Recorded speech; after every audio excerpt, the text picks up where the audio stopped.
Assalamualaikum warahmatullahi wabarakatuh. Waalaikumsalam Waalaikumsalam warahmatullahi wabarakatuh. warahmatullahi wabarakatuh. Suara saya terdengar jelas? Jelas Ibu. Jelas. Jelas, Bu. PPT-nya sudah tampil? Sudah juga, Bu. Sudah Siap. tampil. Oke, kita mulai ya. Oke, hari ini bahasannya mengenai komunikasi konsumen global. Ya. Jadi bagaimana caranya sebuah perusahaan itu mengkomunikasikan ya bisnisnya dalam lingkup yang lebih luas gitu ya, bukan hanya di lokal. Nah, di sini ada pengertian secara lengkapnya. Komunikasi konsumen global adalah proses di mana perusahaan atau merek berinteraksi dengan konsumen di berbagai negara dan budaya di seluruh dunia. Kenapa disebut di sini berbagai negara dan budaya? Karena skupnya di sini secara global ya, yang lebih luas, dengan kata lain udah secara internasional gitu ya. Tentunya ketika beda negara juga akan beda kebudayaan. Oke. Nah, hal ini melibatkan penyampaian pesan, pemasaran, terus meliputi informasi produk juga, serta layanan pelanggan yang disesuaikan dengan preferensi, kebutuhan dari konsumen di berbagai negara tadi, terus norma budaya dari berbagai pasar internasional ya. Jadi skupnya lebih besar ya ini. Kenapa sih pentingnya komunikasi global ini? Yang pertama adalah untuk diversifikasi pasar. Ya, ketika konsumen global ini ketika kita mau melakukan bisnis, tentunya kita punya harapan agar bisnis kita itu terus berkembang ya, dan ingin produk kita itu tidak hanya dikenal di lokal tetapi juga secara internasional atau lebih global lagi. Nah, di sini konsumen global memiliki kebutuhan dan preferensi yang berbeda-beda.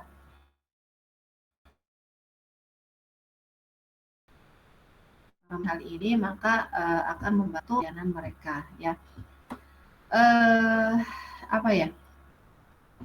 Karena tadi kita ingin memperkenalkan produk kita ke ranah internasional di berbagai negara, tentunya kita harus punya cara ya untuk berinteraksi dengan konsumen-konsumen yang ada di sana gitu. Kita pahami dulu nih kebutuhan mereka itu seperti apa, terus preferensi atau keinginan mereka itu seperti apa, karena tidak semua konsumen ya di berbagai negara itu sama kebutuhannya, kan pasti disesuaikan dengan disesuaikan dengan tadi norma dan kebudayaan di mana negara itu berada. Terus yang kedua mungkin dengan keadaan lingkungannya gitu kan. Yang kedua yaitu persaingan global. Berkomunikasi dengan konsumen di seluruh dunia, mana ini memungkinkan bisnis untuk bersaing di pasar global. Ini udah pasti ya, ketika kita udah siap untuk go internasional, maka persaingan yang kita hadapi juga itu bersifat global, lebih besar lagi. Nah, bagaimana kita menghadapi persaingan tersebut ya, kita harus pintar-pintar nih ya, menarik konsumen internasional tadi gitu ya. Terus yang terakhir adalah untuk peningkatan reputasi. Nah, komunikasi yang efektif ini dapat meningkatkan reputasi perusahaan di mata konsumen global. Ketika kita mampu berkomunikasi dengan baik, kita mampu memahami kebutuhan konsumen, kita mampu melihat celah agar produk kita bisa masuk atau diterima oleh konsumen di luar sana ya.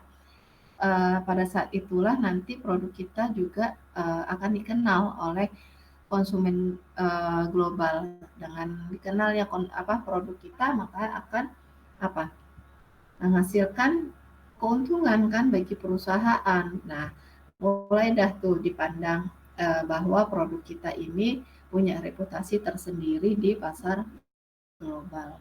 Oke, sampai sini ada yang ingin ditanyakan?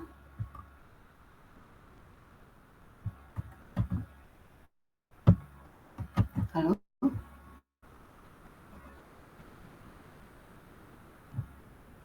Tidak ada? Oke, slide-nya jalan nggak? Susah. Jalan, Bu. Dosa kepakai. Ya. Oke, selanjutnya di sini ada beberapa elemen penting dalam komunikasi global. Yang pertama itu ada pemahaman budaya. Ya, sebelum kita masuk ke ke pasar internasional ya, kita harus pahami dulu ya bagaimana sih kebudayaan di negara yang akan kita tuju. Ya, ini terkait dengan adaptasi pesan ya. Nah, di sini artinya perusahaan ini harus mampu nih menyesuaikan pesan mereka agar apa? Agar sesuai dengan nilai-nilai yang berlaku di negara tersebut. Terus agar sesuai dengan kepercayaan dan kebiasaan konsumen-konsumen di mana negara tujuan kita gitu kan. Misalnya ketika kita memasarkan satu produk kan, misal makanan deh, dari jenis makanan. Mungkin kalau di Indonesia itu kan kalau lidahnya orang Indonesia itu sukanya yang rasa-rasa apa? Gurih, pedas gitu kan. Nah, ketika kita ingin memperkenalkan produk kita ke luar negeri, ya kita harus menyesuaikan lidahnya orang yang dimana konsumen itu diminati gitu kan. Jangan yang biasanya negara itu konsumen di negara itu nggak suka dengan rasa-rasa yang seperti itu, kita paksakan gitu kan. Boleh memperkenalkan tetapi jangan terlalu jangan terlalu memaksa gitu kan. Ya, terus yang perlu dipahami lagi apa? Bahasa. Nah, ini penting ya. Menggunakan bahasa lokal untuk menyampaikan pesan yang penting. Ya, ketika kita ingin memasarkan produk kita, kita jangan di kemasannya ya, jangan pakai bahasa Indonesia, ya pakai bahasa lokal di mana negara tujuan kita tadi mau memasarkannya gimana ya.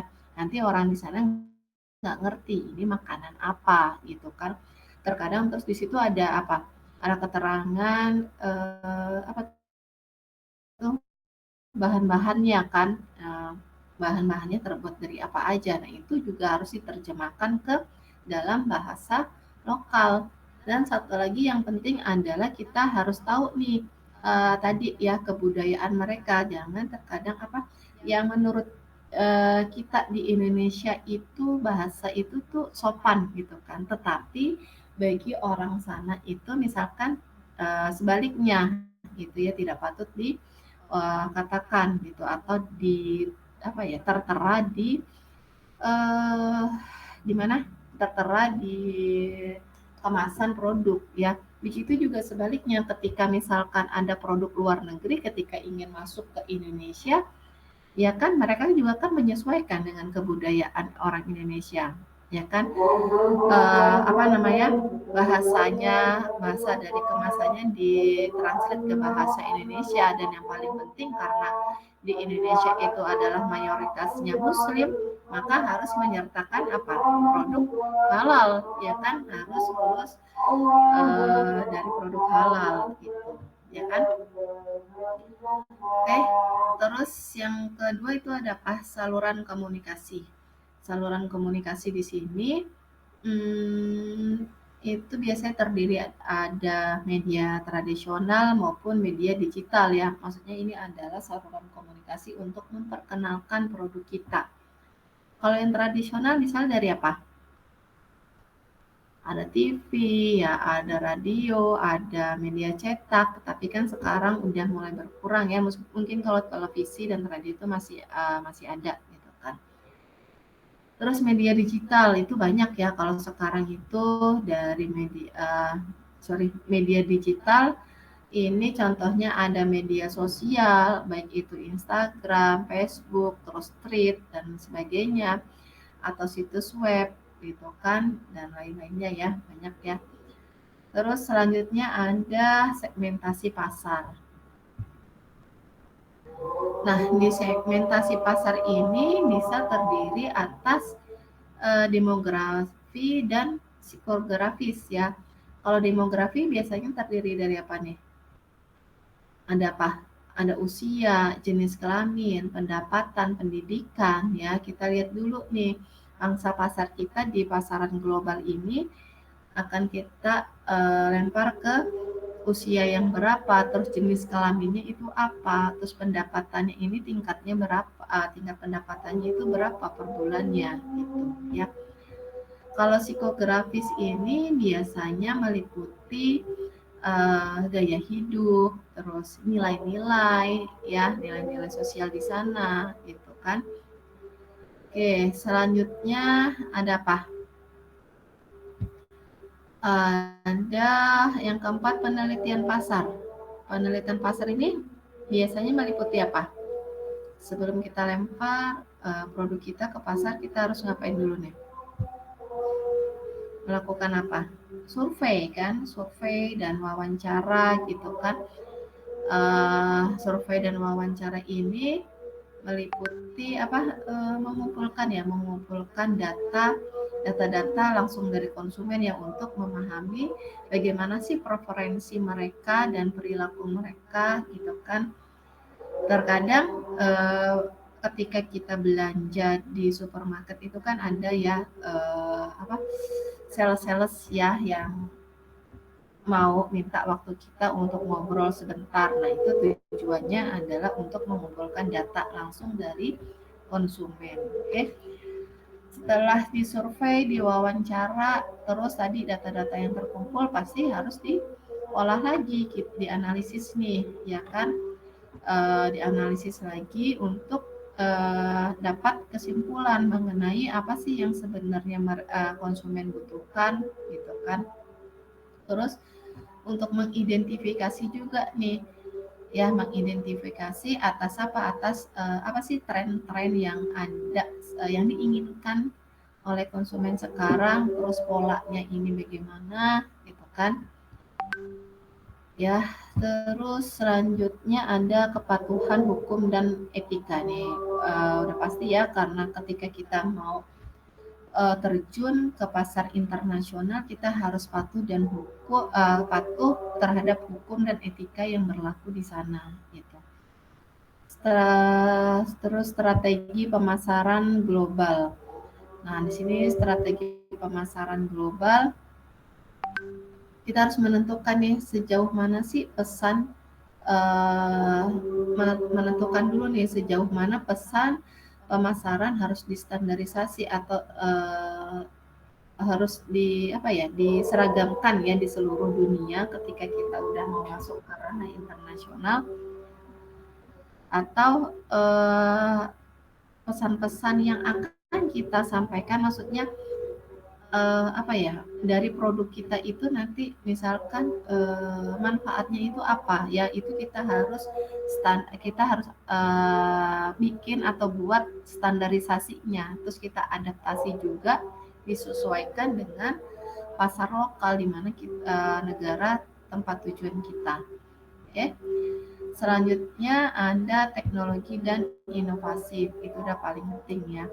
Salah satu hal yang penting juga bahwa kita harus terus-menerus mengadakan inovasi terhadap produk yang kita hasilkan. Agar apa? Agar mampu bersaing dengan produk-produk lainnya. Lalu yang terakhir ada interaksi pelanggan. Nah, di sini interaksi pelanggan ini meliputi layanan pelanggan yang multibahasa ya. Di sini artinya kita harus mampu memberikan dukungan dalam berbagai bahasa untuk menjawab pertanyaan dan mengenai masalah pelanggan secara efektif gitu ya. Ketika kita udah melemparkan satu produk dan produk itu udah dikenal oleh konsumen internasional gitu kan, ketika mereka ada masalah, ada ada apa ya, ada keluhan-keluhan gitu kan, atau ada pertanyaan sekitar produk kita, ya kita harus menyesuaikan dengan bahasa mereka. Agar apa? Agar bisa dimengerti oleh konsumen pasar global tersebut. Oke, sampai sini ada yang ingin ditanyakan?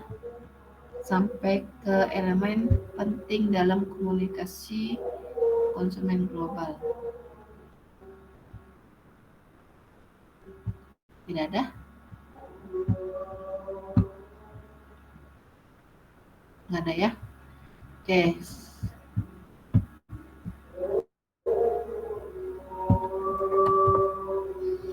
Slide-nya udah jalan belum?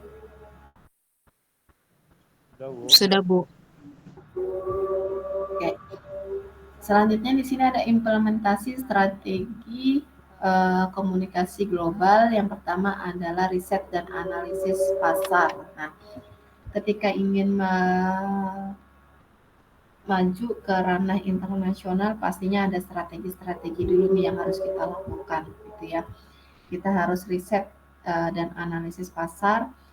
Yang pertama, kita mengidentifikasi pasar potensial yang akan kita tuju, terus analisis kompetitornya dan tren pasar lokalnya itu seperti apa, kompetitor kita itu gimana, itu kan dari segi produk, terus kualitas yang diunggulkan oleh mereka itu apa, terus dari segi harga juga, yaitu hal yang penting ya, agar apa, agar kita mampu bersaing dengan si kompetitor tersebut gitu.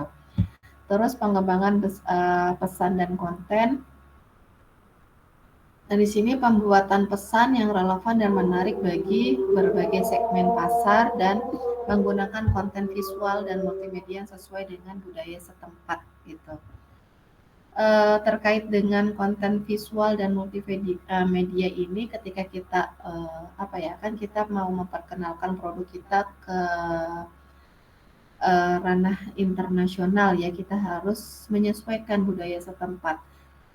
Ini tidak hanya terkait dengan bahasa ya yang digunakan, tadi kan saya sudah jelaskan bahasa juga penting, tetapi dari sampai sedetail warna ya, warna yang digunakan untuk ketika kita memperkenalkan di iklan, atau bahkan warna dari kemasan produk yang kita tawarkan itu pun harus diperhatikan, karena arti dari warna ya di berbagai negara itu kan beda-beda, ya kan? Misalkan di Indonesia kalau warna kuning berarti kita apa, sedang berduka gitu kan, belum tentu misalkan kita memasarkan di mana, Paris gitu ya. Kan kita kalau kuning berarti kita sedang berduka, tetapi kalau di Paris belum tentu kuning itu berduka kan? Ya, kita pahami sampai sedetail itu loh. Ketika kita ingin menyampaikan pesan kepada si konsumen global tersebut gitu. Ya, terus pemilihan saluran komunikasi ini juga penting ya, yaitu menentukan saluran yang paling efektif di setiap pasar. Itu bagaimana ya? Apakah kita tadi mau lebih efektif menggunakan media tradisional atau yang digital ya, tergantung ya pangsa pasar kita yang mana nih didikannya.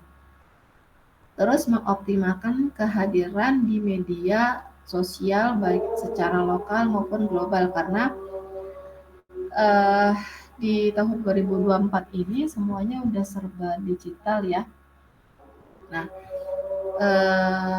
kita sebaiknya mengoptimalkan kehadiran produk-produk kita di media sosial ya kan, dengan misalkan dengan IG atau media sosial lainnya. Oke.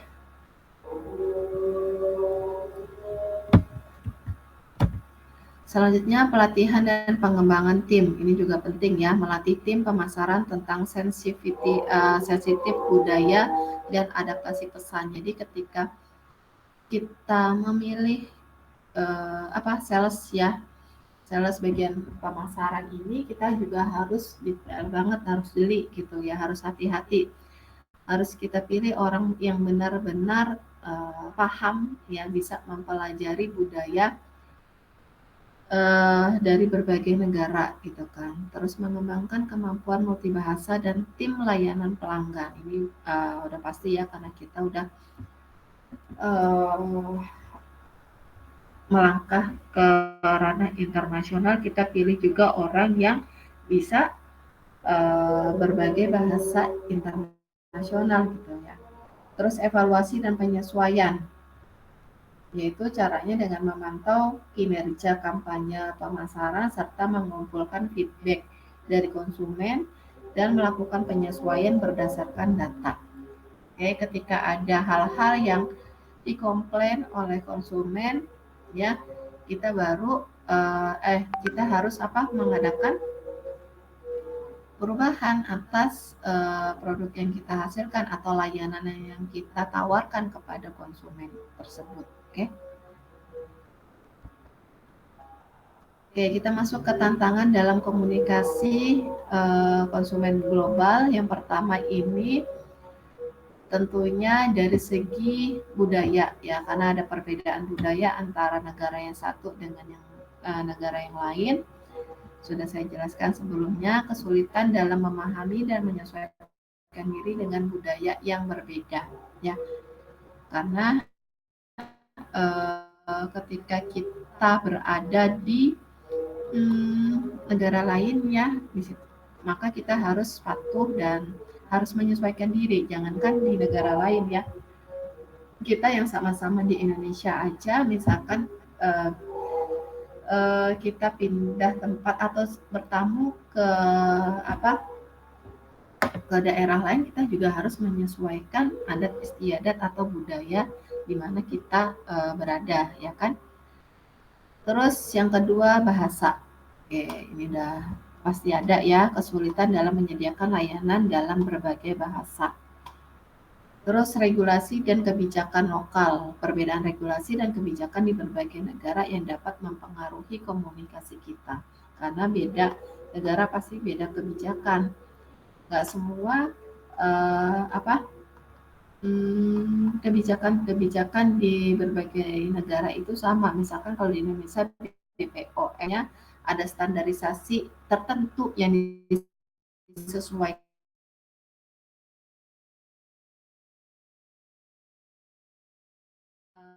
BPOM di sana mungkin namanya bukan BPOM ya, mungkin lain ya, badan yang mengurusi kualitas mutu produk yang akan masuk ke negara tersebut gitu kan. Mereka juga punya kebijakan dan regulasi sendiri. Selanjutnya, nah di sini ada studi kasus dan contoh yang terkait dengan komunikasi konsumen global. Di sini ada produk Coca-Cola dan McDonald ya. Nah, kita lihat aja misalkan untuk McD ya. McD ini di sini menyesuaikan menu dengan preferensi lokal sambil mempertahankan identitas mereka secara global. Karena McD ini kan dia produk utamanya itu apa? Ayam kan, ayam goreng gitu kan. Terus burger. Nah, ketika McD di Indonesia, karena orang Indonesia itu kalau belum makan nasi itu belum kenyang, maka ayam gorengnya itu dipaketin sama nasi. Beda ketika kita beli McD di US misalkan ya, mungkin disajikan dengan apa, dengan kentang gitu kan, dan disesuaikan pokoknya dengan budaya di mana negara lokal tersebut ya. Terus di sini ada beberapa itu contoh ya studi kasus yang berhasil ya dari segi komunikasi konsumen, tapi ada juga nih yang salah nih ya. Contohnya di sini ada Pepsi di Taiwan, yaitu kesalahan terjemahan yang mengubah arti pesan pemasaran. Ya mungkin ini perusahaan Pepsi menggunakan bahasa-bahasa yang seharusnya tidak dicantumkan di kemasan produk ya, yang mungkin bagi negara Taiwan itu artinya tidak baik gitu kan ya. Oke. Oke, dan banyak sebenarnya masih banyak lagi ya contoh-contoh atau studi kasus terkait dengan komunikasi konsumen global ini. Atau dari Bapak Ibu bisa memberikan contoh ya, boleh kita share di sini. Oke, sampai di sini ada pertanyaan?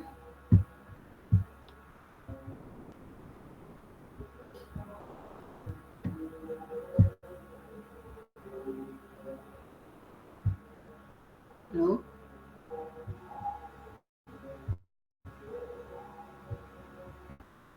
Sampai di sini ada pertanyaan? Dari saya belum ada, Bu. Belum ada. Oke. Ini slide-nya udah habis. Sampai sini. Oke. Kalau tidak ada karena waktunya